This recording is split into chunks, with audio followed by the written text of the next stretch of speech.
মাছ মাংস যদি খেতে ইচ্ছে না করে তখন কিন্তু এই রেসিপিটা বানিয়ে দেখবেন যে এটা দিয়ে কিন্তু তৃপ্তি সহকারে ভাত খাওয়া যাবে। প্রথমে আমি এখানে নিয়েছি মসুরের ডাল। মসুরের ডালটা আমি পানি দিয়ে ধুয়ে পরিষ্কার করে নিচ্ছি। ডালটা আমি সাইডে রেখে দিয়ে এখানে কিছু পুঁই শাক নিয়েছি। পুঁই শাকটা আমি টুকরো করে কেটে নিচ্ছি। যেহেতু ডালের সঙ্গে আমি রান্না করব তাই একটু পুঁই শাকটা কিন্তু আমি টুকরো করে নিলাম। এখন পুঁই শাকটা আমি পানি দিয়ে ধুয়ে পরিষ্কার করে নিচ্ছি। খুব সহজ হলেও কিন্তু এই রেসিপিটা বানিয়ে দেখবেন যে এটা দিয়ে তৃপ্তি সহকারে ভাত খেয়ে নেবেন ১ থেকে ২ প্লেট। এখানে আমি ডালগুলো দিয়ে পেঁয়াজ, রসুন, কাঁচামরিচ ফালি, স্বাদ মতো লবণ, ভাজা জিরা গুঁড়া, টেস্ট অনুযায়ী লাল মরিচের গুঁড়া, পরিমাণ মতো হলুদ গুঁড়া, রান্নার তেল দিয়ে কিন্তু এটা আমি হাত দিয়ে খুব ভালোভাবে মাখিয়ে নিচ্ছি। এখন আমি এখানে ডালটা সিদ্ধ অনুযায়ী পানি দিয়ে নিচ্ছি। পানি দেওয়ার পরে আমি পুঁই শাকগুলো দিয়ে দিলাম। আর এটা বলক আসার পরে কিন্তু মিক্স করে নিব ডাল আর শাকগুলো। খুব সহজ ও মজার রেসিপি পেতে চাইলে আমার পেজ ও চ্যানেলটিকে ফলো দিয়ে রাখতে পারেন। এখন আমি এখানে ৩ টি ডিম নিয়েছি। দিয়ে দিলাম কাঁচামরিচ, পেঁয়াজ, সামান্য লবণ, লাল মরিচের গুঁড়া, হলুদ গুঁড়া, ভাজা জিরা গুঁড়া দিয়ে আমি ডিমটা কিন্তু ভালোভাবে ফেটিয়ে নিচ্ছি। অনেক সময় দেখবেন যে সাধারণ রেসিপিগুলো দিয়ে কিন্তু তৃপ্তি সহকারে ভাত খাওয়া যায়। যে কেউ মুখে রুচি না থাকলে এইসব ডাল, শাক দিয়ে কিন্তু পেট ভরে ভাত খাওয়া যাবে। আবারও আমি ডালটা কিছুক্ষণ কষিয়ে নেওয়ার পরে ঢাকনা দিয়ে রেখে কিছুক্ষণ রান্না করে নিলাম।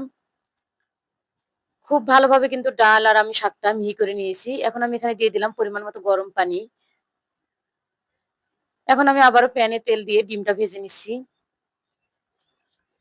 আমি সবসময় আমার পেজ ও চ্যানেলে সহজ, সহজ রেসিপিগুলো আপনাদের সঙ্গে শেয়ার করি যাতে আপনারা এইভাবে বানিয়ে নিয়ে তৃপ্তি করে খেতে পারেন।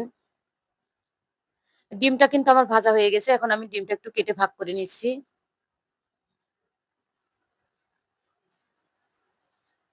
এইভাবে ডাল, ডিম, শাক যদি রান্না করা যায় দেখবেন যে, যে কেউ এটা খাওয়ার পরেও কিন্তু প্রশংসাও করবে। এখন আমি এখানে দিয়ে দিলাম রসুন, পেঁয়াজ, দিয়ে দিলাম তেল। আর এইভাবে কিন্তু ডাল শাকটা একবার বাগার দিয়ে দেখবেন যে সুঘ্রাণে কিন্তু তৃপ্তি করে ভাত খাওয়া যাবে। এখন আমি এখানে দিয়ে দিলাম ২ টা শুকনা মরিচ। কারণ ডাল আর রসুন এভাবে বাগার দিলে কিন্তু একটা দারুণ ঘ্রাণও আসে।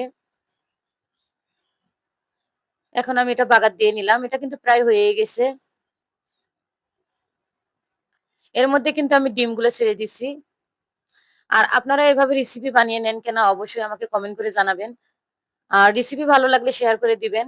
এখন আমি এখানে কিছু ধনিয়া পাতা দিয়ে দিলাম। চুলাটা কিন্তু বন্ধ করে নিয়েছি। এখন আমি আপনাদের এটা পরিবেশন করে দেখিয়ে দিচ্ছি। আশা করি আজকের এই শর্টকাট রেসিপিটা আপনাদের কাছে ভালো লেগেছে। আর আপনি কোথা থেকে আমার ভিডিওটা দেখছেন তা মন্তব্য করুন যাতে আপনাকে আমি ধন্যবাদ দিতে পারি। সবাই ভালো থাকবেন, সুস্থ থাকবেন। আবার কোনো নেক্সট রেসিপি নিয়ে আপনাদের সাথে কথা বলব। আজকের মতো এই পর্যন্ত। আল্লাহ হাফেজ।